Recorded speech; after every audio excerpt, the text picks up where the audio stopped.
तो social study का geography book सबके पास है? किसके किसके पास है? हाँ,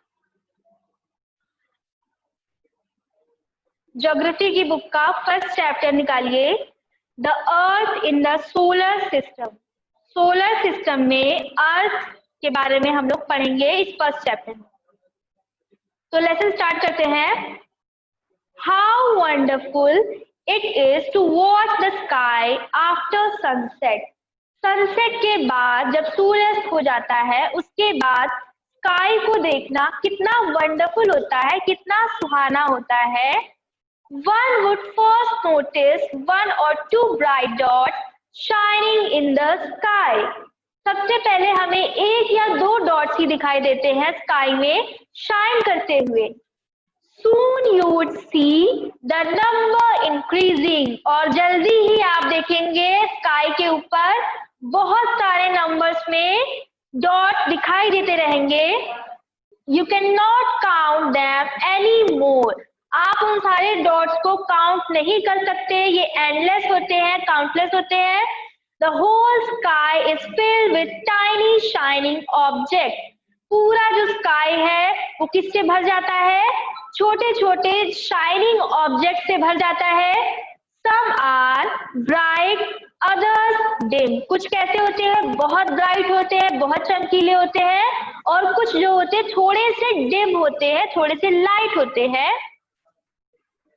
It seems as if the sky is studded with diamonds. ऐसा लगता है कि जो स्काई है वो किससे भर गया है? डायमंड से भर गया है। They all appear to be twinkling. वो कैसे होते हैं? ट्विंकलिंग करते रहते हैं, टिमटिमाते रहते हैं। But if you look at them carefully, you will notice that some of them do not twinkle as others do. अगर आप बहुत अच्छे से नोटिस करते हैं तो आपको ये पता चलेगा कि उनमें से कुछ जो स्टार्स होते हैं वो दूसरे स्टार्स की तरह टिमटिमाते नहीं है। They simply glow without any flicker, just as the moon shines. वो बिना किसी फ्लिकर के, बिना किसी चमक के, शाइन के, वो बस एज इट इज टिमटिमाते नहीं है, बस ऐसे ही जगमग होकर रहते हैं। Along with these bright objects, इन्हीं ब्राइट ऑब्जेक्ट्स के साथ, इन्हीं स्टार्स के साथ, you may also see the moon on most of the days. अक्सर आप क्या देखेंगे? स्टार्स के साथ, ट्विंकलिंग स्टार्स के साथ आप क्या देखेंगे? मून को भी देखेंगे। It may, however, appear at different times, in different shapes, at different positions. अक्सर आपको जो मून है वो किसी डिफरेंट शेप में दिखाई देगा, किसी डिफरेंट जैसा दिखाई देगा, अलग अलग तरीके से मून अपना शेप लेता रहता है, हर बार सेम नहीं रहता। You can see the full moon only once in about a month's time. आप फुल मून को, पूरे चांद को मंथ में एक बार देख सकते हैं, जिसे पूर्णिमा कहा जाता है। It is full moon night और पूर्णिमा। ये क्या होती है? फुल मून नाइट होती है या फिर पूर्णिमा कहलाती है। A fortnight later, you cannot see it at all. It is a new moonlight और अमावस्या, और उसी के बाद आप क्या देखेंगे? वैसा मून आपको नहीं दिखाई देगा, और इसको क्या कहा जाता है? न्यू मून नाइट कहा जाता है या फिर अमावस्या कहा जाता है। On this day, इस दिन you can watch the night sky best. आप इस दिन आपको रात का जो आसमान है वो बहुत अच्छा दिखाई देगा। Provided it is a clear night. इसको एक क्लियर रात कहा जा सकता है। इस दिन आप स्काई को बहुत अच्छे से ऑब्जर्व कर सकते हैं और रात में आपको स्काई बहुत देखने लायक प्रतीत होगा। Do you wonder why can't we see the moon and all those bright tiny objects during daytime? क्या आपने ऐसा कभी सोचा है कि जो रात में हमें चांद, तारे, मून सब दिखाई देता है, ये सब हमें दिन में, दिन के उजाले में क्यों दिखाई नहीं देता? It is because the very bright light of the sun does not allow us to see all these bright objects of the night sky. ये क्यों होता है? क्योंकि जो सन की तेज जो रेज होती है, तेज जो किरणें होती हैं, उनकी रोशनी हमें अलाउ नहीं करती है कि हम कोई भी अदर ऑब्जेक्ट स्काई में देख सके, जैसे कि मून एंड स्टार्स। ये हमें सिर्फ रात के अंधेरे में जब जो सन होता है वो सनसेट हो जाता है, उसी के बाद ही ये दिखाई दे सकता है। दिन की रोशनी हमें रात में तारों और मून को देखना अलाउ नहीं करती है। The sun, the moon and all those objects shining in the night are called celestial bodies. जो ये सारी चीजें हैं जो रात में हमें दिखाई देती है या दिन में दिखाई देती है, सन, मून, ये सारी जो चीजें हैं स्काई के ऊपर, ये सबको क्या कहा जाता है? celestial bodies. Some celestial bodies are very big and hot. कुछ सेलेस्टियल बॉडीज जो है वो बहुत ही बड़ी और गर्म होती, बहुत ही हॉट होती है। They are made up of gases. ये किससे बनी होती है? गैसेस की बनी होती है। They have their own heat and light. इनके पास अपनी खुद की हीट होती है एंड लाइट होता है, which they emit in large amount, जिसको ये बहुत सारे अमाउंट्स में प्रिजर्व करते हैं, जो इनके पास होता है। These celestial bodies are called stars. और इन सब को जो रात में पूरे स्काई में जो पूरे टिमटिमाते रहते हैं, इनको क्या कहा जाता है? स्टार्स कहा जाता है। क्या कहते हैं? स्टार्स कहते हैं।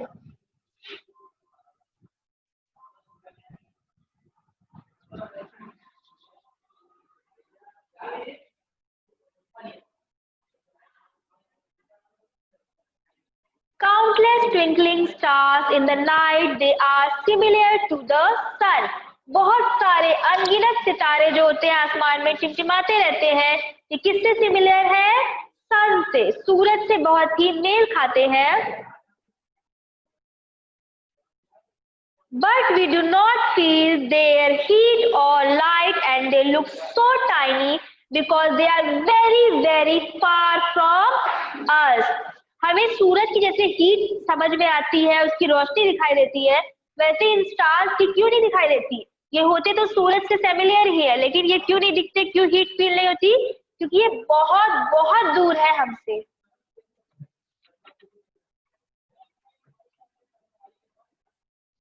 You must have noticed that all objects look smaller when seen from a distance. आपको सबको पता है, अगर किसी भी ऑब्जेक्ट को हम बहुत दूर से देखते हैं तो वो बहुत छोटा दिखाई देता है, लेकिन अगर और पास जाते जाते हैं तो वो और बिग होता जाता है। How small an aeroplane looks when it is flying at a great height. एक एरोप्लेन जो कि इतना बड़ा होता है, इतना विशाल होता है, वो कितना छोटा सा दिखाई देता है जब बहुत ऊपर आसमान में फ्लाई करता रहता है। While watching the night sky, you may notice various patterns formed by different group of stars. अगर आप रात में स्टार गेजिंग करते हैं, आप नाइट में स्टार्स को वॉच करते हैं, तो आप अक्सर ये नोटिस करेंगे कि स्टार्स कई सारे शेप्स में, कई सारे डायरेक्शंस में कुछ ऐसी आकृति सी दिखाई देती है स्टार्स की। These are called constellations. इनको constellations कहा जाता है। Ursa Major और Big Bear is one such constellation. Ursa Major और Big Bear करके नाम है जिसको constellation कहा जाता है, स्टार्स के ग्रुप को, ग्रुप ऑफ स्टार्स को। One of the most easily recognizable constellation is the Small Bear और सप्तऋषि। आपने सुना होगा कि एक स्टार, 4 स्टार होते हैं एक डायरेक्शन में और 3 एक डायरेक्शन में होते हैं, उन सभी को, सातों को सप्तऋषि कहा जाता है, जो आपको बहुत इजीली आप उसको फाइंड आउट कर सकते हैं स्काई में। कभी भी रात में आप देखिए स्टार गेजिंग करते हैं तो कुछ 7 स्टार्स का ग्रुप होता है, उनको ही सप्तऋषि कहा जाता है। It is a group of 7 stars. ये 7 stars का ग्रुप है और आपकी जो बुक है, बुक का पेज नंबर 2 जो है उसमें आपको ये दिख रहा है फिगर 1.1 में, ये सप्तऋषि करके जो स्टार है ये दिख रहा है। That forms a part of the large Ursa Major constellation. Ask someone elder if your family neighborhood to show you. अगर आपको दिखाई नहीं देता है तो ये स्टार आपको आपके पेरेंट्स बता देंगे, आसमान में ये बहुत अच्छे से दिखाई देता है, क्लियरली विजिबल है। In ancient times, पुराने समय में people used to determine directions during the night with the help of stars. पहले के जमाने में जब हमारे पास कंपास नहीं होता था या कोई और नेविगेशन डिवाइस नहीं होती थी, तो हम किससे, लोग पुराने समय के लोग किससे नेविगेट करते थे? स्टार्स के थ्रू। उनको अपना डायरेक्शन जो है और अपनी जो दिशा का ज्ञान होता था वो स्टार्स के थ्रू होता था। The north star indicates the north direction. जो नॉर्थ का स्टार था वो नॉर्थ डायरेक्शन को इंडिकेट करता था। It is also called the pole star. इसको क्या कहा जाता था? पोल स्टार भी कहा जाता था। It always remain in the same position in the sky. हमेशा, अब जो डायरेक्शन शो करने वाले स्टार्स थे वो हमेशा एक डायरेक्शन में होते थे, जिससे कि हमें जो नेविगेशन करने में बहुत इजी पड़ता था, यानी कि जो पुराने समय के लोग थे वो बहुत अच्छे से अपना डायरेक्शन तय कर पाते थे। It always remain in the same position in the sky. We can locate the position of the pole star with the help of the सप्तऋषि। सप्तऋषि की हेल्प से भी हम लोग पोल स्टार का पता लगा सकते थे। फिगर में आपको ये दिख जाएगा जो यहाँ पे आपके पेज नंबर 2 पे दिया हुआ है 1.1। If an ordinary imaginary line is drawn joining the pointer star and extended further, it will point to the pole star. अगर हम लाइंस के थ्रू अगर पॉइंट करते हैं तो जो 7 स्टार्स से एक लाइन ड्रॉ करेंगे तो वो डायरेक्ट पोल स्टार के ऊपर जाएगी। उसी से पता लगेगा कि सप्तऋषि और पोल स्टार किस डायरेक्शन में है। Some celestial bodies do not have their own heat and light. कुछ ऐसी स्टार्स और कुछ ऐसी celestial bodies स्काई में होती है जिनके पास खुद की रोशनी या खुद की हीट या खुद की ऊर्जा नहीं होती है। They are lit by the light of the stars. और वो किसके थ्रू दिखाई देती है हमें? दूसरे स्टार्स की लाइट के थ्रू वो हमें समझ में आती है, दिखाई देती है। Such bodies are called planets. इनको क्या कहा जाता है? Planets कहा जाता है। The word planet comes from the Greek word plante. Plantae करके एक ग्रीक वर्ड था जिससे कि क्या बना? प्लैनेट वर्ड बना, which means wanderers. wanderers मतलब घुमक्कड़ या फिर इधर उधर घूमने वाले। The earth on which we live in is a planet. और जिसपे हम लोग रह रहे हैं जो कि एक प्लैनेट है। अर्थ भी क्या है? एक प्लैनेट है। It gets all its the heat and light from the sun. अर्थ को सारी हीट और लाइट किससे मिलती है? सन से मिलती है। Which is our nearest star. और सबसे हमारा क्लोजेस्ट स्टार जो है, सबसे नियरेस्ट स्टार कौन है? सन है। इसी वजह से हमें सन से ही हमारी लाइट और हीट मिलती है हमारे प्लैनेट को। If we look at the earth from a great distance, see the moon, it will appear to be shining just as the moon. अगर हम बहुत दूर से देखते हैं अर्थ की तरफ तो हमें ये छोटा सा दिखाई देगा, एकदम शाइन करता हुआ moon. The moon that we see in the sky is a satellite. और जो आसमान में हम मून को देखते हैं वो क्या है? एक तरह का सैटेलाइट है। It is a companion of our earth and moves around it. और जो मून है वो हमारे अर्थ का ही साथी है और हमारे अर्थ के साथ ही मूव करता रहता है, अर्थ के अराउंड मूव करता रहता है। और मून और क्या है? एक सैटेलाइट भी है। Like our Earth, there are 8 other planets and get heat and light from the sun. Some of them have their moons too. जैसे हमारा अर्थ है वैसे ही 8 प्लैनेट्स है और ये सभी प्लैनेट लाइट और हीट सन से लेते हैं और कुछ के मून्स भी है। The solar system. अब सोलर सिस्टम क्या है? The sun, 8 planets, satellites and some other celestial bodies known as asteroids and meteoroids from the solar system। ये सबको सोलर सिस्टम कहा जाता है, ये सब सोलर सिस्टम का एक हिस्सा है। और ये जो बुक में ये आपका इमेज दे रहा है, ये पूरा इस सोलर सिस्टम के बारे में बताया गया है, इसको देख लेना है।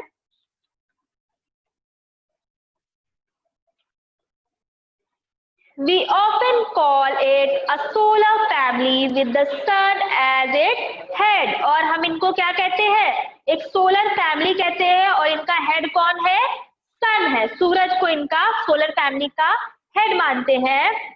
The sun is in the center of the solar system। Solar system का जो सेंटर है वो क्या है? सन है। जैसे कि आपको ये इस पिक्चर में दिखाई दे रहा है, यहाँ पर ये जो सन है ये सोलर सिस्टम का सेंटर दिखाया गया है। अब सन के बारे में पढ़ते हैं। The sun is in the center of the solar system। It is a huge and made up of extremely hot gases। ये जो सन है ये सोलर सिस्टम में हेड माना जाता है। इसको बहुत सारी हॉट गैसेस का मिश्रण करके बना है ये। It provides the pulling force that binds the solar system। The sun is the ultimate source of heat and light for the solar system। Solar system के लिए एक तरह का पूरा सोर्स है, किसका? ऊर्जा का और लाइट का स्रोत है। But that tremendous heat is not felt so much by us because despite being our nearest star, it is far away from us। हमारा सबसे नजदीकी स्टार होने के बावजूद भी जो सन है वो हमसे बहुत दूरी पर है, इसीलिए इसकी स्कॉचिंग जो हीट है, बहुत ज्यादा असहनीय जो गर्मी है, वो हम महसूस नहीं कर पाते हैं। The sun is about 150 million kilometer away from the earth। सन कितने मिलियन अवे है अर्थ से? 150 मिलियन किलोमीटर अवे है अर्थ से। अब प्लैनेट के बारे में देखिए। There are 8 planets in our solar system। हमारे सोलर सिस्टम में कितने प्लैनेट्स हैं? 8 प्लैनेट्स हैं। In order of their distance from the sun, they are Mercury, Venus, Earth, Mars, Jupiter, Saturn, Uranus and Neptune। ये सारे हमारे 8 planets हैं। All the 8 planets of the solar system move around the sun in fixed path। सारे 8 planets जो है वो solar system में सन के अराउंड रोटेट करते रहते हैं, एक फिक्स रास्ते पर, इधर उधर कहीं नहीं जाते। These paths are elongated, they are called orbits। और इसी रास्ते को, इस पाथ को क्या कहा जाता है? ऑर्बिट कहा जाता है। ये सारे जो प्लैनेट्स हैं सोलर सिस्टम में, ये अपने ऑर्बिट पर सन के इर्द गिर्द चक्कर लगाते रहते हैं। Mercury is nearest to the sun. सबसे पास में कौन सा प्लैनेट है? मर्करी है सन के। It takes only about 88 days to complete one round along its orbit. Only 88 days में ही ये सन का पूरा चक्कर लगा लेता है। Venus is considered as earth twin. Venus को अर्थ का ट्विन कहा जाता है, अर्थ का जुड़वा ग्रह कहा जाता है, because it's size and shape. क्यों? क्योंकि ये साइज और शेप में अर्थ से सिमिलर है, are very much similar to that of the earth। Till recently, Pluto was also considered as a planet। Pluto को प्लैनेट की तरह रूप में कंसिडर किया गया था। However, in a meeting of the International Astronomical Union, इनकी एक मीटिंग हुई जिसमें ये डिसीजन लिया गया that Pluto, like other celestial objects discovered in recent past, may be called dwarf planets। इसको dwarf planets में इकट्ठा कर लिया गया, शामिल कर लिया गया। The Earth। अब हम किसके बारे में पढ़ेंगे? हमारे प्लैनेट के बारे में, जो कि क्या है? अर्थ है, पृथ्वी है। The Earth is the third nearest planet to the sun। अब अर्थ जो है वो तीसरा सबसे पास वाला प्लैनेट है, किससे? सन से, सूरज से। In the size it is the 5th largest planet. और साइज के अकॉर्डिंग अगर देखा जाए तो ये 5वां सबसे बड़ा प्लैनेट है। कहाँ का? सोलर सिस्टम का। It is slightly flattened at the pole, that is why its shape as is described as a geoid. थोड़ा सा चपटे आकार में है, थोड़ा सा अंडाकार शेप में है, geode means the earth like shape, geode का मतलब होता है earth like shape. Conditions favorable to support life are probably found only on the earth. जीवन को सपोर्ट करने के लिए, जीवन यापन करने के लिए जो सराउंडिंग चाहिए, जो एनवायरनमेंट चाहिए, वो हमें सिर्फ कहाँ, किस प्लैनेट पर मिला है इंसान को? सिर्फ अर्थ पर मिला है। The earth is neither too hot nor too cold. ना तो अर्थ बहुत गर्म होती है, ना तो बहुत ठंडी होती है। ये इंसानों के रहने के लिए एकदम पर्याप्त है। It has water and air. इसमें क्या है? वाटर भी है, एयर भी है, which are very essential for our survival. Water और एयर सबसे बड़ी चीज है हमारे जीने के लिए, जो कि अर्थ पर हमें पर्याप्त मात्रा में मिल जाती है। The air has life supporting gases like oxygen. Air में लाइफ सपोर्टिंग गैस कौन सी है? ऑक्सीजन, जिसके थ्रू हम ब्रीथ करते हैं।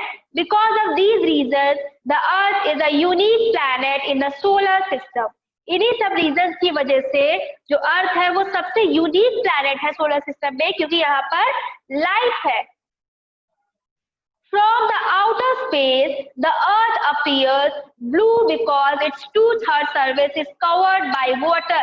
Water का सबसे 2/3 हिस्सा जो है वो कवर है किससे? वाटर से कवर है। अर्थ का जो हिस्सा है वो पूरा वाटर से कवर है, इसीलिए अर्थ आपको अगर आप बाहर से देखेंगे, सोलर सिस्टम से देखते हैं, तो वो पूरी ब्लू दिखाई देती है बिकॉज ऑफ वाटर।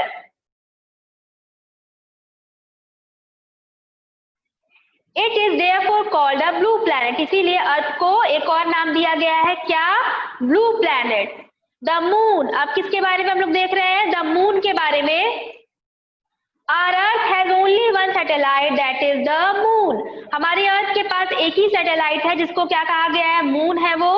इस diameter is only 1/4 that of the Earth. It appears so big because it is nearer to our planet than other essential bodies. Moon हमें और एसेंशियल बॉडीज और स्टार्स के अकॉर्डिंगली बहुत बड़ा दिखाई देता है, क्योंकि ये हमारे प्लैनेट के बहुत नजदीक है। It is about many kilometers away from Earth. Now we can compare the distance from Earth, from the Sun and from the Moon. The Moon moves around the Earth in about 27 days. जो Moon है वो अर्थ का चक्कर 27 दिनों में लगाता है। It takes exactly the same time to complete one spin. एक spin को complete करने में इतना ही टाइम लगता है। As a result, only one side of the Moon is visible to Earth on the Earth. इसीलिए सिर्फ एक साइड का हिस्सा ही हमें मून का अर्थ की तरफ से दिखाई देता है, क्योंकि दूसरा जो हिस्सा है वो अर्थ से थोड़ा दूर पर रहता है ऑर्बिट करने के चक्कर में। The moon does not have conditions favourable for life. Moon के पास जीवन नहीं है, मून में जीवन नहीं है। It has neither water nor air, it has mountains, plains and depressions on its surface. यहाँ पर क्या है? माउंटेन्स है, प्लेन्स है और कई चीजें हैं, लेकिन पानी नहीं है और जीने योग्य चीजें वहां पर नहीं है मून में। These cast shadows of the moon surface, और ये आपके पिक्चर में यहाँ पर पेज नंबर 6 पर एक सबसे ऊपर ये जो पिक्चर है, यहाँ पर आपको मून का फोटो दिया गया है। एस्टेरॉइड्स क्या है? Apart from the stars, planets and satellites, there are numerous tiny bodies which also move around the sun. कुछ ऐसी भी चीजें हैं छोटी छोटी जो सन के आसपास अराउंड मूव करती रहती हैं। These bodies are called asteroids. इनको क्या कहा गया है? एस्टेरॉइड कहा गया है। They are found between the orbits of Mars and Jupiter. Scientists are of the view that asteroids are part of the planet which exploded many years back. Scientist ने बताया है कि ये भी बहुत साल पहले से प्लैनेट का हिस्सा है। मेटेरॉइड्स क्या है? The small pieces of rocks which move around the sun are called meteoroids. सन के आसपास छोटे छोटे कुछ स्टोन के पीसेज हैं, वो जब इधर उधर रॉक के पीसेज हैं, वो इधर उधर जब घूमते रहते सन के आसपास, उन्हीं को क्या कहा गया है? मेटेरॉइड्स कहा गया है। Sometimes these meteoroids come near the earth and tend to drop upon it. कभी कभी ऐसा भी होता है कि जो रॉक के जो पत्थर के जो टुकड़े हैं ये पृथ्वी के ऊपर भी आने वाले रहते हैं। During this process, due to friction with the air, they get heated up and burn. लेकिन वो आने से पहले ही सन की जो स्कॉचिंग हीट है उसमें वो हीट होकर बर्न हो जाता है और अर्थ तक नहीं पहुंच पाता. It causes a flash of light, sometimes a meter without being completely burned, fall of the earth and creates a hollow. कभी कभी जब वो जो पत्थर होते, जो रॉक्स होते हैं, वो धरती पर आते आते जब वो ब्लास्ट हो जाते हैं हीट की वजह से, तो वो हमें एक लाइट के रूप में धरती से दिखाई देते हैं.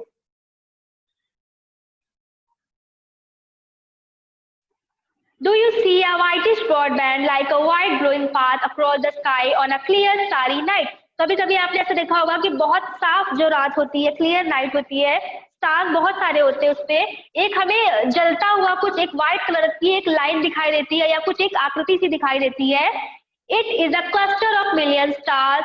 This band is a Milky Way galaxy. Our solar system is a part of this galaxy. हमारा सोलर सिस्टम किसका पार्ट है? मिल्की वे का पार्ट है, गैलेक्सी का पार्ट है. इन एशियंट इंडिया, पुराने समय के इंडिया में, it was imagine to be a river of light flowing in the sky.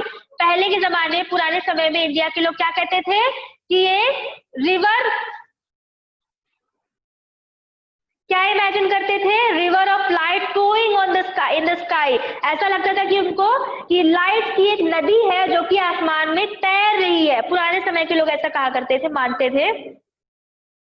Thus it was named as आकाश गंगा, और उसको क्या कहा जाता है? मिल्की वे को आकाश Ganga. A galaxy is a huge system of billions of stars and clouds and dust and gases. बहुत सारे star, cloud, gas सब होते हैं वहां पर. There are millions of such galaxies that make the universe. इन सभी millions of galaxies को मिलाकर, लाखों galaxies को मिलाकर क्या बना है? यूनिवर्स बना है. It is difficult to imagine how big the universe is. बहुत ही मुश्किल है ये इमेजिन करना, हमारी कल्पना के परे है ये सोचना, ये पता लगाना कि यूनिवर्स कितना बड़ा है. It is Scientists are still trying to find out more and more about it. जो हमारे साइंटिस्ट हैं वो बहुत सारी इसके बारे में चीजें अभी भी पता लगाते जा रहे हैं. We are not certain about its size, but we know that all of us, you and I, belong to this universe. हमें इसके बारे में कुछ पता हो ना हो, हमें ये जरूर पता है कि हम इसी यूनिवर्स का एक हिस्सा है. थैंक यू स्टूडेंट्स, क्लास आपकी एंड हो चुकी है और अगला जो क्लास चलेगा उस पर हम सेकेंड चैप्टर के बारे में पढ़ेंगे.